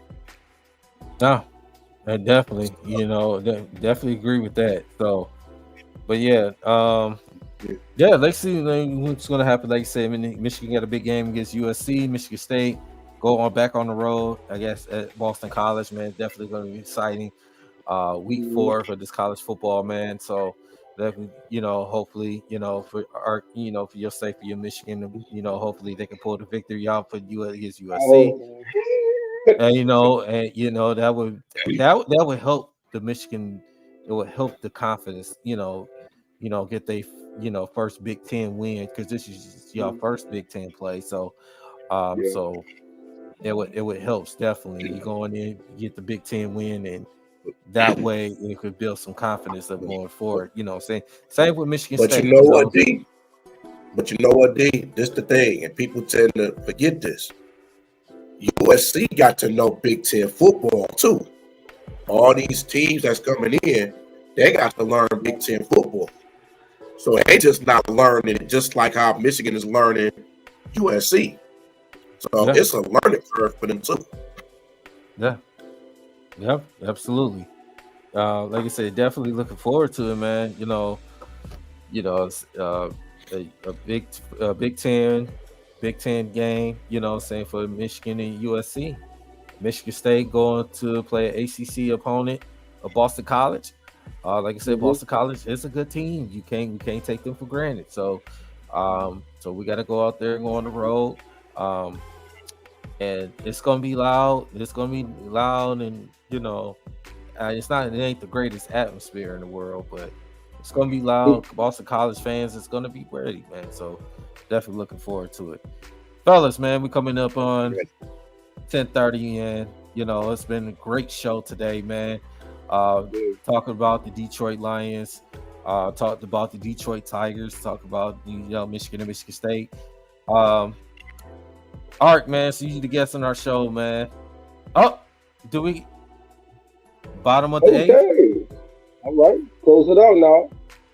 Tigers to close it. Tigers to get that win, that would be huge. Yeah, especially when Minnesota Twins lost today, so that would be huge. So, Art, man, so you're our guest, man. Any final thoughts, man? No, man, I think we covered everything. It's gonna be interesting to see how the Michigan quarterback story plays out. I think State takes care of business this coming weekend, man. I really do.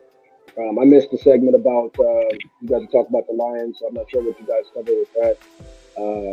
But hopefully golf looks a little bit better this coming week. That's what I will say. And hopefully Dan Campbell just makes better coaching decisions, man. I like Dan, but sometimes the lack of X's and O's execution shows with Dan Campbell. So some of the blame is to him. You got two great running backs. They barely get the ball. And again, golf is another guy, man. He's not Aaron Rodgers, bro. He's not going to sit there and give him all these passes. He's going to continue to beat teams. So we'll see how that plays out, man. Absolutely, man. Bree? Yeah, man. Just hey, man, it's a tough loss against the Bucks. Hopefully, they can rebound against the Cardinals. Matter of fact, they will rebound against the Cardinals. I ain't even gonna say maybe. They will. It's going to be a tough road task, and Kyler Murray going to be ready. But I think we got this, though. We got this. So I ain't even going to add no negativities. Nothing. We got this. They just the game plan has got to get better. You got to give everybody more involved instead of just having one person. Just have everybody involved. And that's what this offense is the best when they get everybody involved. We can't rely on just the defense because defense is going to get tired. We can't have them in there all the time. They're going to get tired. Well, Hutchinson was amazing Sunday, bro. He was amazing Sunday. Oh, he was incredible. Incredible. Best defensive player in the league right now. Best defensive player in the league right now. Period. Absolutely. Yeah. Absolutely. He was. Yeah. And it's, hoping that they will get that victory. Let's keep doing this thing. Now I'm gonna say this: it's a battle between him and TJ Watt. Fair. Yeah. Fair. I'm gonna lean Hutch not because he's my boy, but just because man, that game 4.5 5-sack game, man.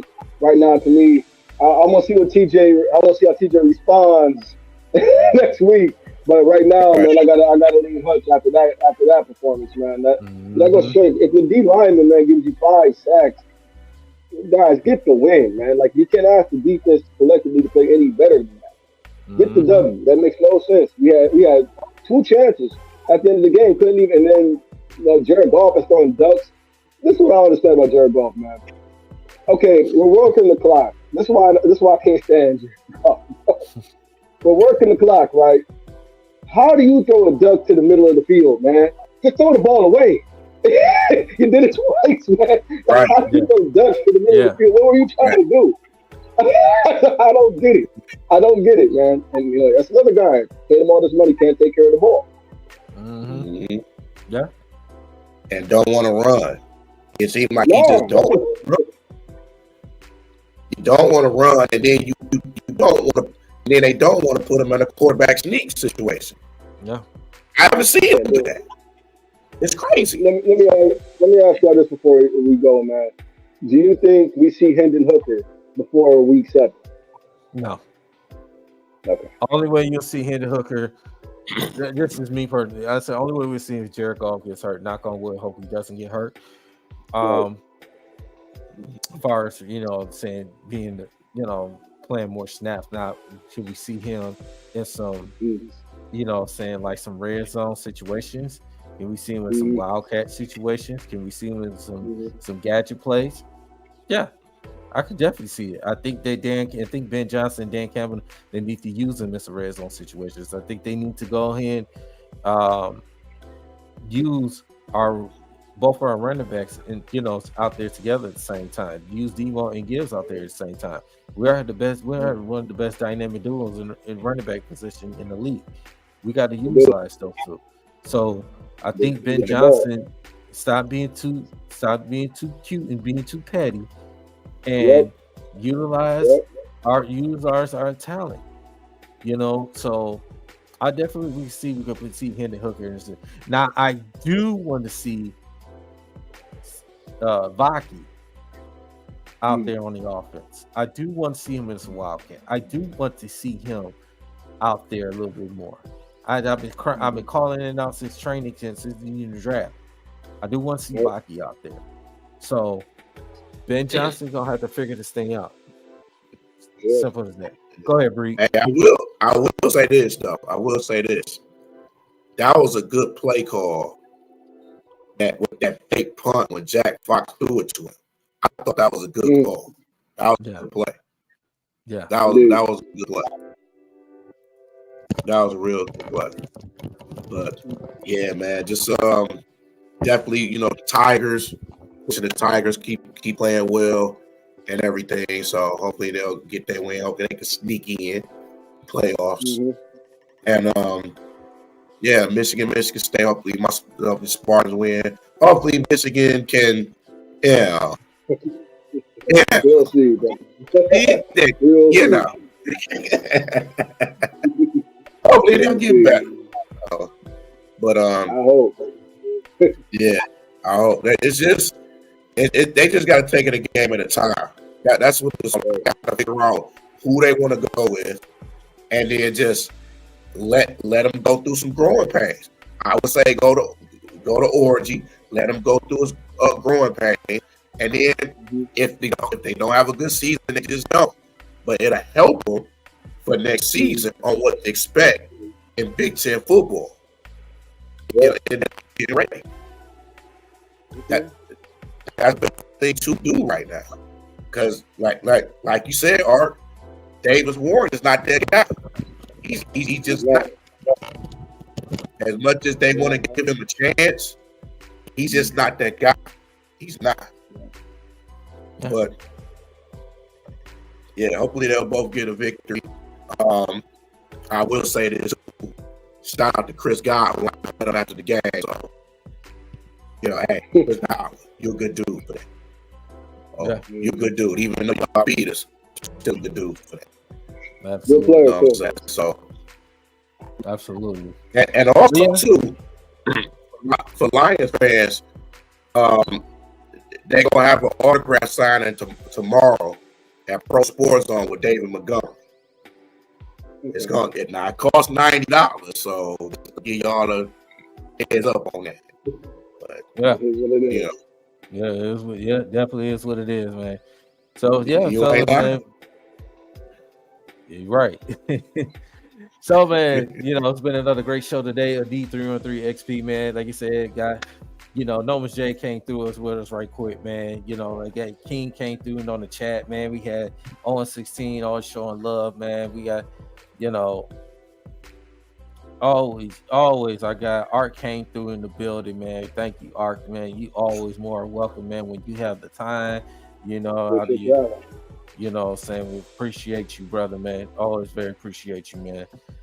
Saying you came through, definitely. So absolutely, man. You're definitely welcome anytime, man. So, on the XP, man. So glad to have you, brother. So it's been another great episode, man, of D313XP of a weekend sports recap. Like I said, we're hoping great things for the Detroit Tigers and Lions. To see what Michigan State, to come with some victories next week, so this weekend coming up. So definitely looking forward to that. And we definitely gonna be bringing y'all some Pistons content, training camp, preseason's on the corner as well. So definitely gonna bring you some Pistons content. So stay tuned for that. Stay tuned. Tigers is making the playoff push for the wild card spot. So, we gonna stay tuned for that, man. So as I said, we got our guest Archangel right here, man. Got our guy Bree, your boy DC1. Catch y'all in the next video. Hit the like and subscribe. See the bottom of the ticker down there. Hit the like and subscribe to the channel. Spread the word out, man. Give a shout out to all the content creators out there. Shout out to Downtown Dudes. Shout out to King. Shout out to Carl Collins. Shout out to Lions Nation Unite. Shout out to Lock On Pistons, Lock On Spartans, Lock On everybody, man. All the great content creators. Shout out, down, FD, out there in California, man. Shout out to him, man. So, shout out to the Format Podcast, Bruce Hope. So definitely give a shout out to everybody else, man, to show love with this channel, man. So make sure y'all hit the like and subscribe to this channel, man. So DC1, Yes, sir. Yes, sir.